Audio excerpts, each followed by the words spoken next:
चलिए खबरों में आगे बढ़ते हैं। बड़ी खबर का रुख कर लेते हैं। चीन में फैले कोरोना वायरस के मामले में अब भारत में भी सामने आने लगे हैं। कर्नाटक के बाद अब गुजरात के अहमदाबाद में भी 2 महीने के बच्चे में एचएमपीवी वायरस से पॉजिटिव मिला है। बच्चे का एक प्राइवेट हॉस्पिटल के अंदर इलाज जो है वह चल रहा है। बता दें कि इससे पहले कर्नाटक में 3 और 8 महीने के 2 बच्चे भी इस वायरस से संक्रमित हुए हैं।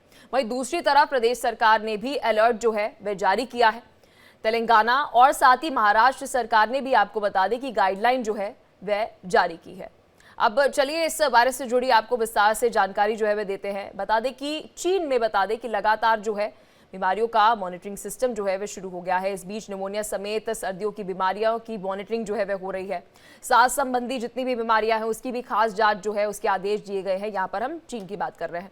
यहाँ पे 16 से 22 दिसंबर तक सांस संबंधी जितनी भी बीमारियां हैं उसमें वृद्धि हो रही है और उसके ऊपर जांच जो है वह चीन के अंदर की जा रही है। अस्पतालों में सांस के मरीजों के लिए अलग एरिया जो है वह बनाया गया है। अब बात करते हैं इस वायरस की। ये वायरस क्या है, इससे कितना खतरा है, अलर्ट क्या है, इससे जुड़ी विस्तार से आपको जानकारी देते हैं। एचएमपीवी वायरस आईसीएमआर की निगरानी में जो है इसे अभी रखा गया है। इस वायरस को तेजी से बता दें कि ये वायरस जो है अभी चीन में फैल रहा है। डॉक्टर से बताया जा रहा है कि आप सलाह ले। चीन की जब हम बात करें वहां पर हम देख रहे हैं अलग तरीके से वहां पर एक पूरा सेक्शन जो है इस वायरस को लेकर बनाया गया है। और इस बीच चीन के लोग जो है वे वहां पर परेशान हो रहे हैं। बिना पूछे दवा ना ले, ऐसी गाइडलाइन जो है चीन के अंदर दी गई है। और वैक्सीन उपलब्ध नहीं है तो मास्क लगाने की वहां पर गाइडलाइन जो है वह दी गई है। हमारे साथ डॉक्टर्स के पैनलिस्ट जो हैं वह जुड़ चुके हैं। हमारे साथ डॉक्टर सुनीला गर्ग जुड़ी हुई हैं और साथ ही डॉक्टर स्वाति माहेश्वरी भी हमारे साथ जुड़ी हुई हैं। बहुत शुक्रिया आप दोनों का अपना कीमती समय देने के लिए। डॉक्टर स्वाति, शुरुआत में आपके साथ करना चाहूंगी। सबसे पहले तो इस वायरस को लेकर जो जानकारी आपके पास हो वो दर्शकों को दीजिए, क्योंकि अब भारत के अंदर भी हम देख रहे हैं कि ये वायरस जो है उसके केसेस आने लग गए। जी डॉक्टर स्वाति। बिल्कुल, देखिए ये एक अनजान वायरस नहीं है। सबसे पहली बात, इस वायरस को हम लोग बहुत सालों से जानते हैं। इसके मामले भी भारत में भी अन्य देशों के अलावा इसके केसेस आते रहे हैं। जब भी सर्दियों का मौसम होता है और हम देखते हैं कि सांस से जुड़ी बीमारियां जो है वो बढ़ जाती हैं, तब उसमें जो एक वायरस है वो ये भी होता है, यानी कि एचएमपी वायरस जो है वो भी इन्फेक्शन करता है। लेकिन ज्यादातर इससे साधारण बीमारियां होती हैं, आसानी से ठीक हो जाने वाली बीमारियां होती हैं। अब लेकिन जो चीन में इस वक्त हम मंजर देख रहे हैं और वहां पे जो स्थिति सामने आ रही है कि वहां संक्रमण बहुत तेजी से फैल रहा है, लोग ज्यादा संक्रमित हो रहे हैं, ये चिंता का विषय है। और ये इस बात की तरफ इंगित करता है कि हमें ये देखना बहुत जरूरी है कि क्या ये वायरस में कोई म्यूटेशंस हुए हैं जिससे कि इसकी इन्फेक्टिविटी बढ़ गई है, जिससे कि इसकी जो घातकता है वो भी बढ़ रही है। तो ये सब बातें अभी जानना बहुत जरूरी होगा, क्योंकि एचएमपी वायरस जो है, जिसको देखिए 2001 में खोज करी गई थी और उससे पहले कई दशकों से माना जा रहा है कि ये हम लोगों के बीच घूमता रहा है, यानी कि संक्रमित करता रहा है। तो तब लेकिन इससे कोई चिंता नहीं थी, कोई ऐसी घबराने की बात नहीं रही है। लेकिन अब क्योंकि संक्रमण चीन में ज्यादा बड़ा है, इसलिए इसकी तरफ सबका ध्यान जा रहा है और ये सोचना जरूरी है कि क्या इसमें कोई म्यूटेशंस हुए हैं या इसमें कोई फेरबदल है जिसकी वजह से ज्यादा संक्रमण हो रहा है, या ये अमूमन तौर पे चीन में, क्योंकि इस वक्त देखिए शीतलहर चल रही है, वहां बहुत ज्यादा ठंड है और ठंड के मौसम में ये संक्रमण स्वाभाविक तौर से बढ़ता है। ऐसी स्थिति में क्या ये स्वाभाविक तौर से बढ़ रहा है या इसका कोई और रूप है, ये समझना बहुत जरूरी होगा। वहीं भारत में पैनिक की बिल्कुल भी सिचुएशन नहीं है, क्योंकि पहले भी हमने इसको ट्रीट किया है, पहले भी इसके मामले सामने आते रहे हैं और लगातार इस पे शोध कार्य होता रहा है। ऐसी स्थिति में हमें घबराने की कोई बात नहीं है। इसकी टेस्टिंग भी भारत में उपलब्ध है। तो हम लोगों को केवल सतर्क रहने की जरूरत है और जो एहतियात जिनकी अभी आप जिक्र कर रहे थे वो सब हमें करने की जरूरत होगी, ताकि हम सुरक्षित रह सके। और जो चेन ऑफ ट्रांसमिशन की हम बात करते हैं कि एक व्यक्ति जी से दूसरे में संक्रमण फैलता है, वो चेन ऑफ ट्रांसमिशन हमें तोड़ने की जरूरत होगी। डॉक्टर सुशीला गर्ग, क्या आप डॉक्टर स्वाति की बात से जो है सहमत है डॉक्टर गर्ग? क्योंकि यहाँ पर अगर हम सिम्टम्स की बात करें तो सिम्टम्स यहाँ पर क्या कुछ है, और सिम्टम्स के साथ बड़ा सवाल यहाँ पर ये उठता है कि ये जो वायरस है क्या कोरोना जैसा तो नहीं है? क्योंकि लोग जो है इसमें हड़कंप मचा हुआ है, लोग डरे हुए हैं कि अब ये कौन सा वायरस जो है वह नया आ गया है। बहुत बहुत धन्यवाद। डॉक्टर स्वाति ने बहुत अच्छे से बताया और मैं ऐड करना चाहूंगी कि जैसे कि आप लगातार डॉक्टर स्वाति भी बता रही थी कि इसमें कफ, सोर थ्रोट, फीवर, अगर हम बात करें वीजिंग, शॉर्टनेस ऑफ ब्रेथ, ये सारे सिम्टम्स भी आते हैं। और कई केसेस में रैश भी आ सकता है करके। परंतु ये वायरस जो है बहुत ही माइल्डर वायरस है, कोरोना जैसा वायरस नहीं है। पर कुछ ऐसे केसेस हैं जिसमें सीरियस हो सकता है। पर्टिकुलरली हम देखते हैं कि कोरोना को हमने बच्चों में नहीं देखा था। ये कोविड की इन्फेक्शन जो बच्चों में हुई थी, ये बच्चों में नहीं हुई थी, ये हम इसमें देखते हैं। और पर्टिकुलरली जो इन्फेंट्स हैं हमारे, यानी कि 1 साल से छोटे बच्चे और जो प्री टर्म बच्चे हैं या लो बर्थ वेट बच्चे हैं, मैल नरिश बच्चे हैं, उनमें ये बीमारी जो है वो ज्यादा सीरियस रूप ले सकती है। और 65 साल से ऊपर के लोग और पर्टिकुलरली जो कोमॉर्बिड लोग हैं, यानी कि जिनमें क्रॉनिक डिजीजेस होते हैं, अगर उनमें ये इन्फेक्शन होती है, और या अस्थमेटिक लोग या क्रॉनिक ऑब्स्ट्रक्टिव पल्मोनरी डिजीज के लोग, उनमें इन्फेक्शन जो है ज्यादा सीवियर रूप में हो सकती है। तो हमें ज्यादा प्रिकॉशंस लेने की जरूरत है और साथ साथ इसको मॉनिटर करने की जरूरत है, क्योंकि बाजू में ही हमारा चाइना है और जहाँ पे इतने ज्यादा नंबर ऑफ केसेस हैं। तो आजकल हमारे बॉर्डर्स बिल्कुल वाटर टाइट नहीं है, पोरस बॉर्डर्स हैं। तो इन्फेक्शन को हमें इंडिया में भी मॉनिटर करना पड़ेगा। जैसे कि दिल्ली में अगर हम बात करें, महाराष्ट्र, तेलंगाना, कर्नाटका, इन्होंने अपनी स्टेट एक्शन प्लान भी बनाई है, जिसमें लोग कहते हैं हालांकि इसमें जांच की बहुत ज्यादा जरूरत नहीं, परंतु अगर हमें किसी डिजीज को मॉनिटर करना है तो हमें टेस्टिंग, ट्रीटिंग और ट्रैकिंग तीनों चीजें करनी पड़ेगी। और ये भी देखना पड़ेगा कि सभी अस्पताल पर प्रॉपरली प्रिपेयर्ड हैं in terms of number of beds. हमारी जो हेल्थ केयर प्रोवाइडर्स हैं वो हमारे साथ में ऑक्सीजन की अवेलेबिलिटी और प्लस कॉमन चीजें जैसे कि पैरासीटामोल सिरप, ब्रोंकोडायलेटर वगैरह, ये चीजें जो है पर्टिकुलरली मैं कहूंगी कि कफ सिरप है या फीवर के लिए हम टैबलेट्स या सिरप्स का प्रयोग करते हैं, ये घर में भी उपलब्ध होने चाहिए। तो ये परंतु जब भी आप लक्षण देखें तो जरूरी है कि इम्पोर्टेंट है कि किसी स्वास्थ्य कर्मचारी की सलाह लेना बहुत जरूरी है और डिजीज को मॉनिटर करना भी जरूरी है। डॉक्टर स्वाति, यहाँ पर अगर हम इस वायरस की बात कर रहे हैं, क्योंकि मुझे याद है जब कोरोना वायरस आया था तो उस दौरान देख रहे थे हम कि जीनोम सीक्वेंसिंग जो है वे की जा रही थी कि पता चले कि कितना गंभीर है ये वायरस। क्या इस पर अभी एक तरह से हम कह सकते हैं कि रिसर्च की जो है वो जरूरत है, क्योंकि आप बता रही हैं कि ये वायरस जो है अभी का नहीं है, पहले का वायरस है, लेकिन कोरोना को लेकर भी शुरुआती जानकारी जो है वो ये सामने आ रही थी कि वायरस पहले का है, इसके अंदर जो है वेरिएंट जो आया है इस वजह से बहुत ज्यादा कह सकते हैं जानलेवा हो चुका है। देखिए, बिल्कुल अगर हम HMP वायरस की बात करें तो उसका जीनोमिक सीक्वेंस जो है वो विश्व में उपलब्ध है, और जहां भी शोध कार्य इसके ऊपर होता है, भारत की भी अगर बात करें, इसकी वैक्सीन के भी लगातार प्रयास कई सालों से चल रहे हैं कि इसके लिए वैक्सीन बनाया जाए, तो वो उपलब्ध है। अब देखना यह है कि उस जीनोमिक सीक्वेंसिंग में कितना वेरिएशन हुआ है। तो चीन अगर वहां से अपना जीनोमिक वेरिएंट शेयर करे, वो अगर WHO और बाकी विश्व के साथ उसको साझा करे, तो समझना और ज्यादा आसान होगा कि क्या उसमें कहीं कोई फेरबदल तो नहीं है। क्योंकि म्यूटेशंस में देखिए छोटे छोटे परिवर्तन होते हैं, उसके जो पूरा स्ट्रक्चर होता है उसमें बहुत छोटे परिवर्तनों से उसकी जो क्वालिटीज होती हैं वो बिल्कुल चेंज हो जाती हैं। तो ये जानना अभी बहुत जरूरी होगा। और जैसे कि हमने पहले भी देखा था कि WHO की अगर हम बात करें तो उसने समय पर विश्व को आगाह नहीं किया था, उन्होंने सही तथ्य सामने नहीं लाए थे।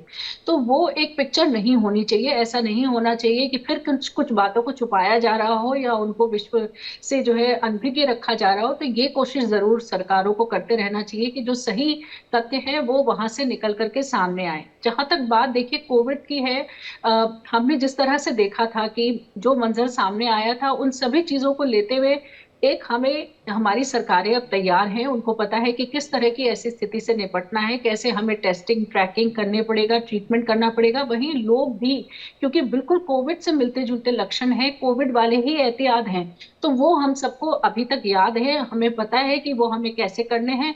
तो वो जरूर हम अब एक पर्सनल लेवल पर करते रहें, ताकि हम जो है इन चीजों से बचे रहें। और जिनकी ट्रैवल हिस्ट्री है खास तौर से, उन लोगों के साथ हमें बहुत ज्यादा एहतियात इस वक्त रखने की जरूरत होगी। और वो खुद से भी इस बात का ध्यान रखें कि अगर उन्हें कोई शुरुआती लक्षण दिखाई दे रहे हैं तो वो जरूर से HMP की टेस्टिंग जरूर कराएं, ताकि ये जो इन्फेक्शन है ये ज्यादा फैले नहीं और एक से दूसरे व्यक्ति में नहीं जाए। डॉक्टर गर्ग, यहाँ पर अगर हम इस वायरस की बात करें तो एक बहुत महत्वपूर्ण बात ये भी हो जाती है कि कोरोना से अगर और भी जो बहुत सारे वायरस रहते हैं, हम देखते हैं बहुत स्पेसिफिक रहती है, किसी ऑर्गन के ऊपर ये हिट करती है। क्या अगर हम HMPV वायरस की बात करें तो क्या ये कोई ऑर्गन स्पेसिफिक है जहाँ पर सबसे ज्यादा असर पड़ते हुए नजर आता है? रेस्पिरेटरी सिस्टम की अगर हम बात करें या फिर अलग जितनी भी हमारी ऑर्गन्स रहती हैं। देखिए बेसिकली ये ह्यूमन मेटान्यूमो वायरस ही है। तो निमो का मतलब ये निमोनिया वर्ड आप याद रख जी। सकते हैं। तो अल्टीमेटली इसका मतलब है रेस्पिरेटरी सिस्टम पे इसका असर है। और रेस्पिरेटरी सिस्टम भी upper respiratory, lower respiratory system भी होता है। तो लक्षण ऊपर के ज्यादातर लोगों में देखे गए हैं करके, यानी कि जैसे मैंने बताया था कि कफ, कोल्ड, फीवर, ब्लॉक नोज वगैरह। परंतु कई केसेस जो है जो कि इम्यूनो कॉम्प्रोमाइज होते हैं उनमें हम निमोनिया वगैरह भी देख सकते हैं। तो ये जरूरी है कि किस तरीके से हम इन पे वॉच रखें। ये अल्टीमेटली ये क्योंकि ऑर्गन स्पेसिफिक है, बट अल्टीमेटली अगर इम्यून सिस्टम हमारा कॉम्प्रोमाइज है तो हमारे इसके और बॉडी ऑर्गन्स पे भी असर पड़ सकता है, जैसे कि कोविड में पड़ा। परंतु जी। As of now we are only looking at respiratory system. तो और जैसे कि इसका म्यूटेशन का हमें वॉच करना पड़ेगा, जैसे डॉक्टर स्वाति अभी बता रहे थे करके, क्योंकि म्यूटेशन से हमें पता चलेगा। क्योंकि कोविड में राइट। भी हम अल्फा से शुरू हुए थे और डेल्टा वेरिएंट हमारा बहुत सीवियर था करके। तो इसलिए जेनेटिक वेरिएशन को भी हमें मॉनिटर करना चाहिए, ताकि हमें पता चले कि हम सही दिशा में जा रहे हैं और हम इस डिजीज को प्रॉपरली कंटेन कर पा रहे हैं। और जैसे कि ऑलरेडी हम जान चुके हैं कि 2001 से हम केसेस देख रहे हैं, और नीदरलैंड्स में तब हमें 28 केसेस मिले थे। और धीरे धीरे अब ये लगभग सभी देशों में वायरस मिल चुके हैं करके। और चाइना में क्योंकि बहुत ही सीवियर फॉर्म में आ रहे हैं, तो नेचुरली म्यूटेशन जानना और जीनोमिक सीक्वेंसिंग को जानना बहुत जरूरी हो क्या जाता है। ये डॉक्टर गर्ग, मैं बहुत महत्वपूर्ण आपसे सवाल पूछूंगी क्योंकि इस वक्त दर्शक देख रहे हैं और वह भी परेशान है कि अब ये कौन सा वायरस आ गया, क्या ये अलार्मिंग है? देखिए, बेसिकली पैनिक होने की बिल्कुल जरूरत नहीं है, पर वॉचफुल होने की जरूरत है। तो आम जनता को ये मेरी ये जरूर राय रहेगी कि बार बार, जैसे घर में कोई रेस्पिरेटरी इन्फेक्शन का केस है, और वैसे भी साधारण नॉर्मल जिंदगी में भी अपने हाथ को बराबर धोना, सैनिटाइज करना, और साथ साथ में मास्क का प्रयोग करना। पर्टिकुलरली जब घर में या अस्पताल में हम केसेस देख रहे हैं तो मास्क का प्रयोग करना, और थोड़ी दूरी बनाए रखना, जिसको कि हम पहले 2 गज की दूरी कहते थे, वो बहुत जरूरी है। और जब छींक आती है तो उसको कोनी में लेके छींक करें, मतलब ताकि वो दूसरे के मुंह पे ड्रॉपलेट्स ना जाए, ताकि दूसरा इंसान इन्फेक्ट ना हो।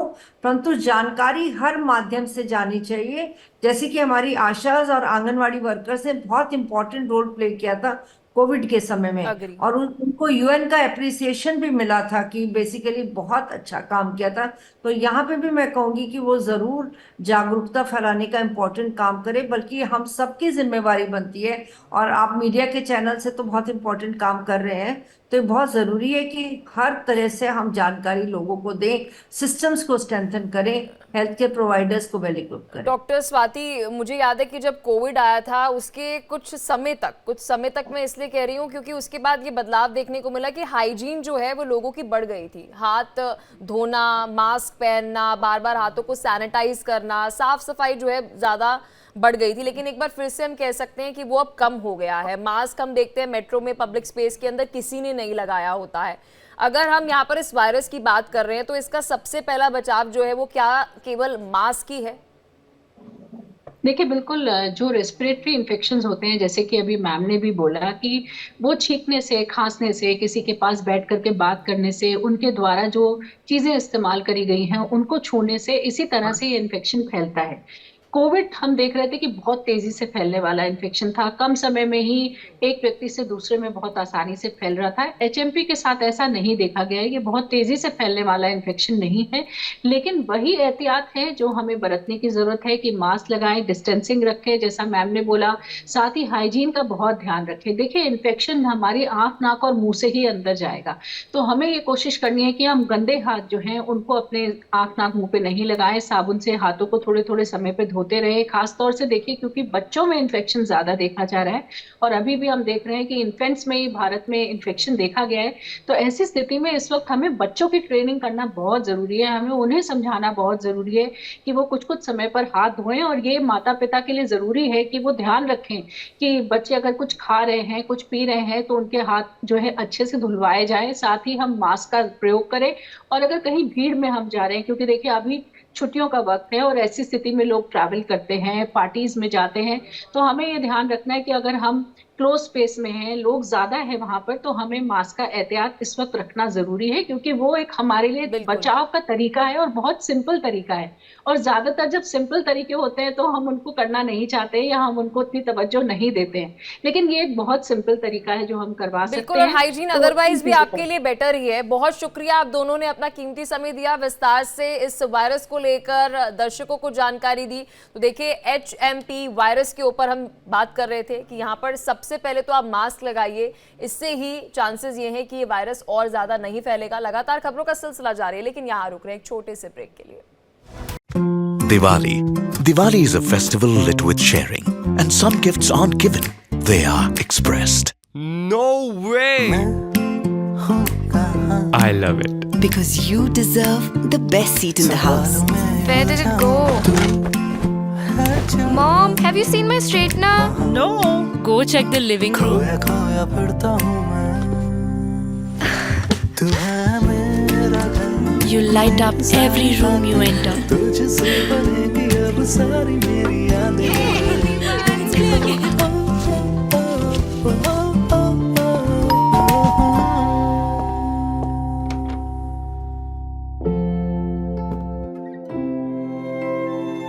So your friends can taste the love in your food. तू है मेरा घर मेरी सारी बातें तुझसे बनेगी This Diwali, unwrap emotions with Speaking Gifts by Home Center.